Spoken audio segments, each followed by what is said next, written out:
Hello दोस्तों, नमस्कार। बहुत स्वागत है आपका एग्जाम गुरुजी चैनल के डेली करंट अफेयर्स के वीडियो में। आज 8 नवंबर 2020 है और आज की वीडियो की पीडीएफ डाउनलोड करना मत भूलिएगा। ये पीडीएफ आपको हमारे टेलीग्राम चैनल से मिल जाएगी, जिसकी लिंक नीचे डिस्क्रिप्शन में दी गई है। उसके अलावा ये पीडीएफ आपको एग्जाम गुरुजी की एप्लीकेशन पर मिल जाएगी और एप्लीकेशन को आप गूगल प्ले स्टोर से डाउनलोड कर सकते हैं। एप्लीकेशन से ही आप एमपीएसआई 2020 के लिए हमारे प्रिंटेड नोट्स उपलब्ध हैं, उनको बुक कर सकते हैं 895 रुपये में। 16 नवंबर तक ये आपको उपलब्ध है। इसके अलावा एमपी पुलिस की जो भर्ती आई है उसके लिए 695 रुपये में भी 16 नवंबर तक ये नोट्स आप बुक कर सकते हैं। आगे बढ़ेंगे, बात करेंगे थॉट ऑफ द डे की। जो आज का हमारा मोटिवेशनल पावरफुल थॉट है कि जो बदलाव आप दुनिया में देखना चाहते हैं, हम सब चाहते हैं कि दुनिया हमारे हिसाब से हो, दुनिया बड़ी अच्छी बन जाए, दुनिया बड़ी शानदार बन जाए, धरती पर स्वर्ग आ जाए। हमें उसके लिए क्या करना पड़ेगा, क्योंकि एक हिस्सा दुनिया हम भी, दुनिया में अगर 7 अरब लोग हैं तो एक हिस्सा 7वें अरब का आप भी हो, यानी कि आप अपनी दुनिया को आप दुनिया जैसी देखना चाहते हो वैसी बना लीजिए। तो आपको क्या करना पड़ेगा, खुद में बदलाव लाना पड़ेगा। तो वो बदलाव खुद में लेकर आओ जो दुनिया में देखना चाहते हो। दुनिया के हर आदमी को आप चाहते हो वो पढ़ा लिखा हो तो आप पढ़े लिखे बनो। दुनिया के हर आदमी को चाहते हो कि ईमानदार बने तो आप ईमानदार बनो। तो जैसा बदलाव आप दुनिया में चाहते हो उसकी शुरुआत आप खुद से करो। तो इसी थॉट के साथ आगे बढ़ेंगे, बात करेंगे क्योंकि रिवीजन कल के पढ़े गए करंट अफेयर के प्रश्नों का। पहला प्रश्न है कि पहला भारत नॉर्डिक बाल्टिक कॉन्क्लेव आयोजित कब किया गया, तो इसका आयोजन जो हुआ 5 नवंबर को। दूसरा प्रश्न, बांग्लादेश और किस देश के बीच संयुक्त नौसेना अभ्यास कराट बांग्लादेश 2020 शुरू हुआ है, ये अमेरिका और बांग्लादेश के बीच में हुआ है। तीसरा प्रश्न, प्रधानमंत्री मोदी और किस देश के प्रधानमंत्री कॉन्टे के बीच वर्चुअल द्विपक्षीय शिखर सम्मेलन आयोजित हुआ, और ये इटली के प्रधानमंत्री हैं।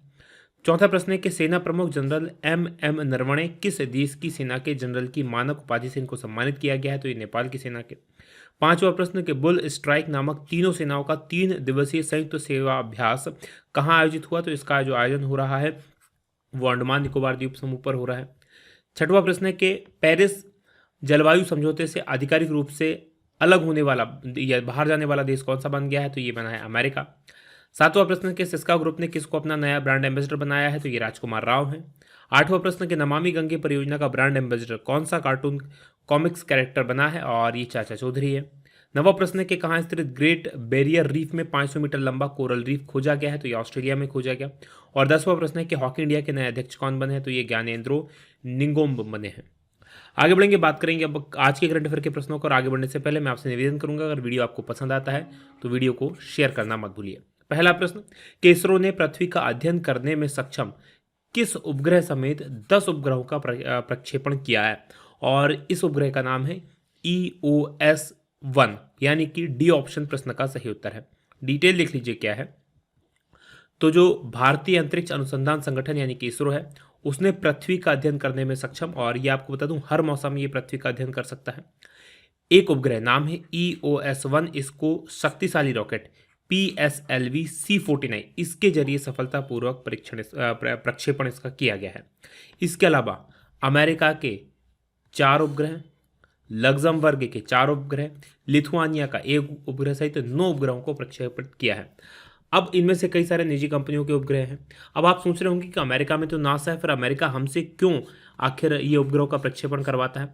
एक्चुअल में भारत का जो इसरो है वो पूरी दुनिया में विख्यात है अपनी कम पैसा खर्च करने के लिए, राइट, अपनी मितव्ययिता के लिए।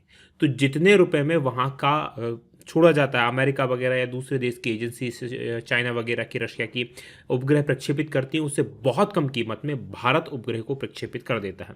तो ऐसे में भारत को ये एडवांटेज हो जाता है कि अमेरिका जैसे देश की कंपनियां भी भारत से अपने उपग्रहों को प्रक्षेपित करवाती हैं।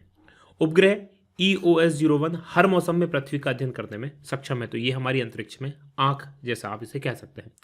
बात करेंगे इसरो की, यानी कि इंडियन स्पेस रिसर्च ऑर्गेनाइजेशन की। इसरो इसकी स्थापना हुई थी 15 अगस्त 1969 को, और मुख्यालय इसका जो है बेंगलुरु में है। अध्यक्ष डॉक्टर के सिवान है, जिनको रॉकेट मैन ऑफ इंडिया के नाम से जाना जाता है।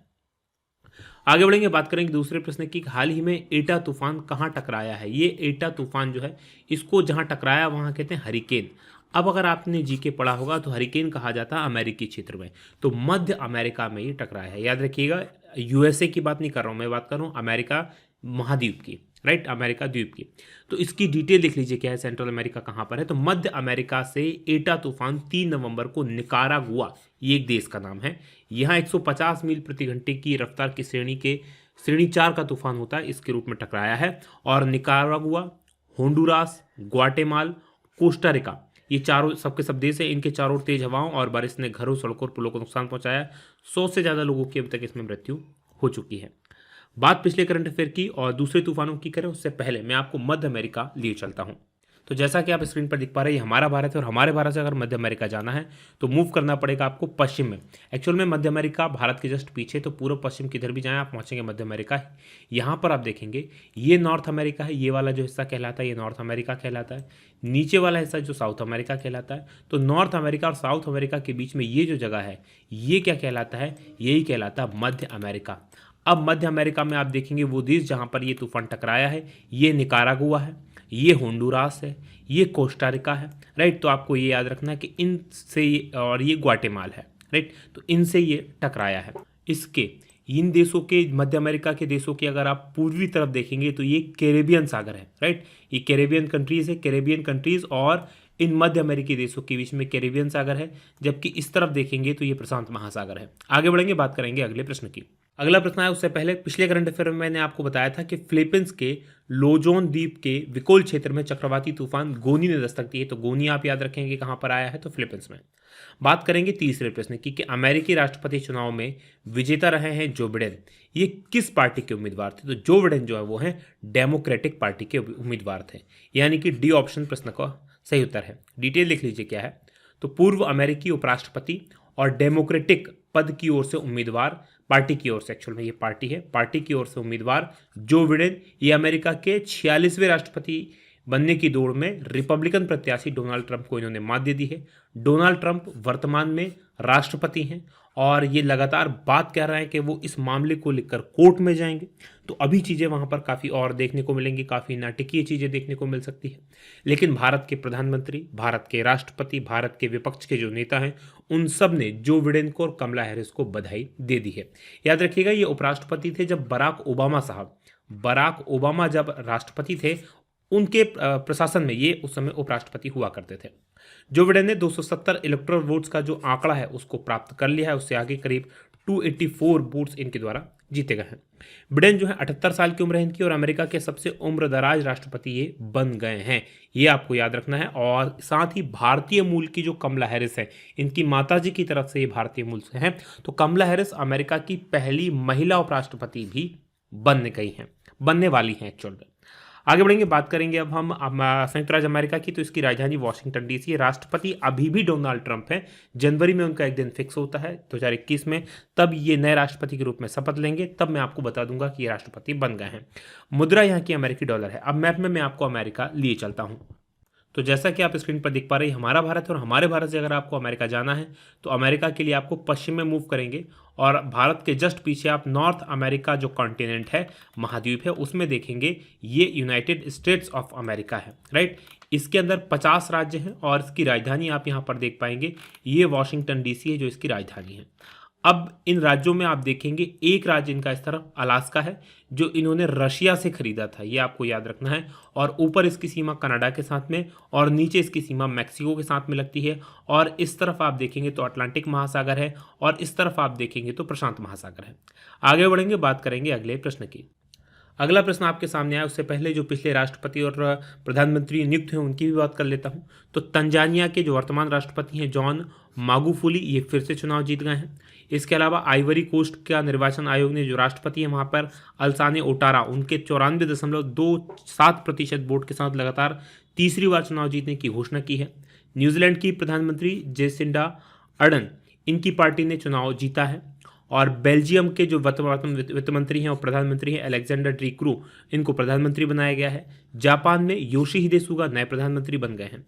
बात करेंगे चौथे प्रश्न की कि किसने मुख्य सूचना आयुक्त के पद की शपथ ली है। तो मुख्य सूचना आयुक्त बनाए गए थे यशवर्धन कुमार सिन्हा और अब इन्होंने शपथ ले ली है, यानी कि अभी ये इस पद पर आसीन हो गए हैं। सी ऑप्शन प्रश्न का सही उत्तर है। डिटेल लिख लीजिए क्या है। तो यशवर्धन कुमार सिन्हा और ये जो है मुख्य सूचना आयुक्त के पद की इन्होंने शपथ ली। राष्ट्रपति रामनाथ कोविंद जी ने इनको अपने पद की शपथ दिलाई। ये पूर्व राजनयिक रहे हैं, यानी कि भारतीय विदेश सेवा के अधिकारी रहे हैं और जनवरी से चुनाव आयुक्त के पद पर काम कर रहे थे। याद रखिएगा, मुख्य चुनाव आयुक्त नहीं थे, चुनाव आयुक्त थे, राइट। और मुख्य चुनाव आयुक्त के तौर पर उनका कार्यकाल जो है वो 3 वर्ष का होगा। बात करेंगे पिछले करंट अफेयर की और नियुक्तियों की, तो राजेश्वर राव आरबीआई के नए डिप्टी गवर्नर जनरल बनाए गए हैं। दिनेश कुमार खारा एसबीआई के चेयरमैन बनाए गए हैं। एसबीआई ने चरणजीत अत्रा को अपना सीएफओ बनाया है। एस कृष्णन पंजाब सिंध बैंक के एमडी और CEO, VK Yadav railway board के सीईओ और अश्विन भाटिया को एसबीआई लिमिटेड की तरफ से प्रबंध निदेशक यानी एमडी के रूप में नियुक्त किया गया है। बात 5वें प्रश्न की होगी कि सभी 4 पहिया वाहनों में कब से फास्ट टैग को अनिवार्य कर दिया गया है, और यह अनिवार्य किया गया जनवरी 2021 से, यानी कि ए ऑप्शन प्रश्न का सही उत्तर है। डिटेल देख लीजिए क्या है। तो जो सड़क परिवहन और राजमार्ग मंत्रालय है, इस मंत्रालय के मंत्री याद रखिएगा नितिन गडकरी हैं। कौन है? नितिन गडकरी। तो इस मंत्रालय ने अधिसूचना जारी की है और इस अधिसूचना जारी करने के तहत सभी 4 पहिया वाहनों के लिए 1 जनवरी 2021 से फास्टैग को अनिवार्य कर दिया गया है। और ये सभी पुराने वाहनों और 1 दिसंबर 2017 से पहले बेचे गए मोटर वाहनों की एम और एन श्रेणियों पर लागू होगा। मतलब कुल मिलाकर सभी 4 पहिया वाहनों के लिए अब फास्टैग अनिवार्य हो गया है। अब यह अनिवार्य कर दिया गया है कि परिवहन वाहनों के फिटनेस प्रमाण पत्र का नवीनीकरण बिना फास्टैग के नहीं होगा, यानी फास्टैग लगाने के बाद ही अब फिटनेस प्रमाण पत्रों को रिन्यू किया जाएगा। पहले आपने सुना था कि फास्टैग अनिवार्य किया गया है, तो पहले सभी नए वाहनों में फास्टैग को अनिवार्य किया गया था, नए वाहन जो खरीदे जाएंगे, अब सभी वाहनों के लिए इसको अनिवार्य कर दिया गया है। बात 6वें प्रश्न की होगी कि 2 दिवसीय संयुक्त कोस्टल सुरक्षा अभ्यास सागर कवच ये कहाँ आयोजित किया जा रहा है? तो इसका आयोजन जो हो रहा है उड़ीसा के पारादीप तट पर हो रहा है, यानी कि सी ऑप्शन प्रश्न का सही उत्तर है। डिटेल लिख लीजिए क्या है। तो ओडिशा का पारादीप तट, इस पर 2 दिन तक चलने वाला संयुक्त तटीय सुरक्षा अभ्यास सागर कवच ये आरंभ हो गया है। और यह अभ्यास ओडिशा की राज्य सरकार, पश्चिम बंगाल की राज्य सरकारों के संयुक्त प्रयासों से किया जा रहा है। उद्देश्य क्या है कि सेनाओं के द्वारा 26/11 का जो मुंबई में अटैक हुआ था उस प्रकार के हमलों को रोकने के लिए अभ्यास किया जा रहा है। और इसमें भाग ले रही है भारतीय नौसेना, भारतीय तटरक्षक बल, उड़ीसा की पुलिस, स्थानीय मछुआरे, वन विभाग और बंदरगाह समुद्री विभाग सहित 10 से अधिक संयुक्त विभाग इस संयुक्त अभ्यास में शामिल हैं। बात पिछले करंट अफेयर में दूसरे अभ्यासों की करें तो अंडमान निकोबार कमान ने टेरेसा द्वीप में बुल स्ट्राइक नाम का एक 3 दिवसीय संयुक्त सेवा अभ्यास का आयोजन कर रहा है। उसके अलावा मालाबार अभ्यास का पहला चरण अभी पूरा हुआ है हाल ही में 6 नवंबर को, और इसमें 4 देश क्वाड देश जिन्हें कहा जाता है वो शामिल थे, भारत, जापान, अमेरिका और ऑस्ट्रेलिया। बात करेंगे 7वें प्रश्न की कि राष्ट्रीय कैंसर जागरूकता दिवस कब मनाया जाता है? तो राष्ट्रीय कैंसर जागरूकता दिवस जो है वो 7 नवंबर को मनाया जाता है, यानी कि बी ऑप्शन प्रश्न का सही उत्तर है। डिटेल लिख लीजिए क्या है। तो भारत में हर साल 7 नवंबर को कैंसर के लक्षणों और उपचारों के बारे में जागरूकता फैलाने के लिए राष्ट्रीय कैंसर जागरूकता दिवस मनाया जाता है।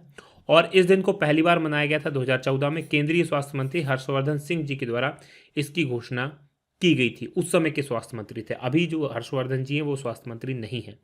ये दिन वैज्ञानिक मैरी क्यूरी इनकी जयंती का दिन है और इनको 1903 में भौतिकी के नोबेल पुरस्कार दिया गया था। बात करेंगे 8वें प्रश्न की कि भारत और किस देश के बीच में 5वां संयुक्त कार्य समूह वर्चुअली आयोजित किया गया, और यह हुआ भारत और इंडोनेशिया के बीच में, यानी कि डी ऑप्शन प्रश्न का सही उत्तर है। डिटेल लिख लीजिए क्या है। तो 5 नवंबर 2020 को भारत इंडोनेशिया के बीच में कोयला पर 5वां संयुक्त कार्य समूह की बैठक वर्चुअली आयोजित हुई, और इस बैठक के दौरान दोनों देशों ने भारतीय कोयला नीति सुधारों, भारत में कोयले के वाणिज्यिक खनन और कोयला उत्खनन पर चर्चा की है। भारत क्या चाहता है? भारत इंडोनेशिया से चाहता है कि वो और ज़्यादा कोयले का आयात करे, क्योंकि सितंबर 2020 में इंडोनेशिया में कोयले की कीमतों में बड़ी गिरावट आई है और भारत वहां से सस्ता कोयला आयात करना चाहता है। इंडोनेशिया है जो है दुनिया का तीसरा सबसे बड़ा कोयला उत्पादक है, याद रखिएगा, सबसे बड़ा कोयला उत्पादक है। और अभी भारत में वर्तमान में जिस देश से सबसे ज़्यादा कोयला हम खरीदते हैं वो है साउथ अफ्रीका, ये भी आप याद रखेंगे। भारत में दुनिया का सबसे बड़ा चौथा सबसे बड़ा कोयला भंडार है, उत्पादन नहीं हो रहा, भंडार हो रहा है, ये आपको याद रखना है। बात इंडोनेशिया की करेंगे। यहाँ की राजधानी जकार्ता है, राष्ट्रपति जोको विडोडो है, मुद्रा यहाँ की इंडोनेशियाई रुपया है। मैप में मैं आपको अब इंडोनेशिया लिए चलता हूँ।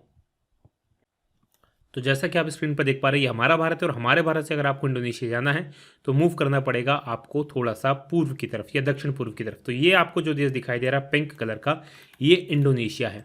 ये एक्चुअल में काफ़ी सारे दुनिया के सबसे बड़े देशों में से हैं, जिसमें सबसे ज़्यादा द्वीप हैं यहाँ पर आप देखेंगे, और दुनिया में सबसे अधिक मुस्लिम आबादी वाला देश भी इंडोनेशिया है। तो इसकी राजधानी आप देखेंगे, ये जकार्ता जो है ये इसकी राजधानी है जावा द्वीप पर एक्चुअल में ये है, राइट। इसके काफ़ी सारे द्वीप है, जैसे ये सुमात्रा द्वीप है, ये जावा द्वीप है, ये बोर्नियो है, यहाँ पर आप देखेंगे बाली है, राइट। तो इसी प्रकार से काफ़ी सारे द्वीप हैं छोटे छोटे यहाँ पर। तो यहाँ पर अभी इसकी राजधानी जकार्ता है, लेकिन इसकी राजधानी को अब चेंज करके कहाँ पर, ये इंडोनेशिया का बोर्नियो द्वीप जो है इस पर चेंज किया जा रहा है, क्योंकि ये यहाँ की राजधानी समुद्र में डूब रही है धीरे धीरे करके। अब देखेंगे इसके आसपास कौन कौन से देश हैं। तो इंडोनेशिया के ऊपर देखेंगे तो मलेशिया है। मलेशिया, आधा हिस्सा मलेशिया का इस तरफ है, आधा हिस्सा मलेशिया का यहाँ है, तो ये भी आप याद रखेंगे। इस तरफ देखेंगे तो ये मलेशिया के इंडोनेशिया के साथ में ये ईस्ट तिमोर, ये एक देश है, ये लगा हुआ है। इस तरफ और आगे जाएंगे तो इसके साथ में पापुआ न्यू गिनी ये लगा हुआ है, ये भी इंडोनेशिया का ही हिस्सा है। तो पापुआ न्यू गिनी ये भी लगा हुआ है, ये आप याद रखेंगे, राइट। तो ये काफ़ी सारे द्वीप हैं, ये आप याद रखेंगे। और नीचे देखेंगे तो ऑस्ट्रेलिया लगा हुआ है।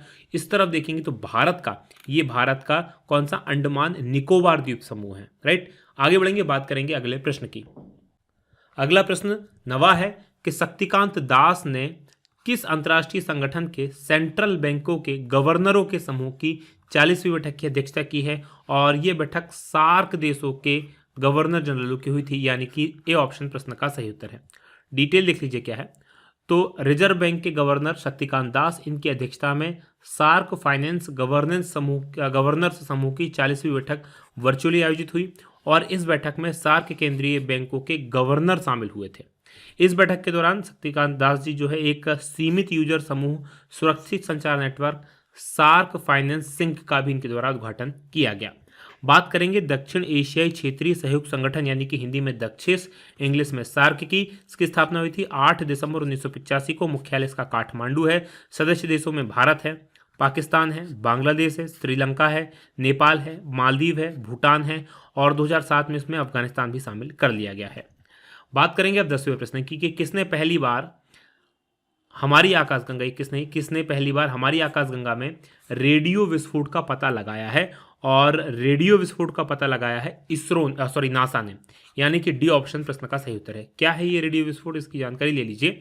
तो नासा ने हाल ही में बताया कि उसने अप्रैल 2020 में मिल्की वे, यानी कि जो हमारी आकाशगंगा है, दुग्ध मेखला हिंदी में कहते हैं, इसमें रेडियो सिग्नल्स और एक्सरे का मिश्रण देखा, और उसके आधार पर सूचना दी कि फास्ट रेडियो बर्स्ट की स्पॉटिंग की सूचना दी कि मतलब यहाँ पर हमारी आकाशगंगा में एक जगह पर एक रेडियो बर्स्ट हुआ है, रेडियो धमाका टाइप का हुआ है, और इसका पता CHIMA टेलीस्कोप, ये कहाँ पर लगा है, तो ये कनाडा में लगा है, ये आपको याद रखना है। इस टेलीस्कोप के द्वारा इसका पता लगाया गया है। और अप्रैल 2020 में मिल्की वे गैलेक्सी में देखा गया फास्ट रेडियो बर्स्ट एक शक्तिशाली न्यूट्रॉन स्टार से था, एक न्यूट्रॉन स्टार के फटने से, और इसे मैग्नेटर कहा जाता है, और ये वेलपेकुला तारामंडल है, उस तारामंडल में स्थित है। बात करेंगे अब हम पिछले करंट अफेयर की नासा के और कारनामों की। तो नासा ने एक अंतरिक्ष यान ओसिरिस रेक्स, ये पृथ्वी से करीब 10 करोड़ मील से दूर चक्कर काट रहा है क्षुद्र ग्रह बेनू, इसके नमूने इकट्ठे किए हैं। इसके अलावा नासा द्वारा चंद्रमा पर पहला सेल्युलर नेटवर्क स्थापित करने के लिए नोकिया का चयन किया गया है। ये था हमारा पूरा वीडियो। अब बात करेंगे कल के सवाल की। कल मैंने आपसे प्रश्न पूछा था कि किस राज्य स्थित हिमालय की लाहौल घाटी में हींग की खेती शुरू की गई है, और इस प्रश्न का सही उत्तर है हिमाचल प्रदेश, यानी कि डी ऑप्शन सही है। आप में से काफ़ी सारे लोगों ने इस प्रश्न का सही उत्तर दिया था, आप लोगों का बहुत बहुत धन्यवाद, बहुत बधाई। और आज के प्रश्न का उत्तर भी देना मत भूलिएगा। आज का हमारा प्रश्न है कि कौन सा राज्य कृषि कानून को नहीं लागू करने वाला, यानी खारिज करने वाला पहला राज्य बन गया। अभी हाल ही में 3 कृषि कानून लागू हुए थे, उनमें से किस राज्य ने फैसला किया है कि वो अपने इसको लागू नहीं करेगा। कमेंट करके जरूर बताइएगा। ये वीडियो कैसा लगा बताना मत भूलिएगा। आज की बात करेंगे यहीं समाप्त। आप लोगों का बहुत बहुत धन्यवाद। जय हिंद, जय भारत।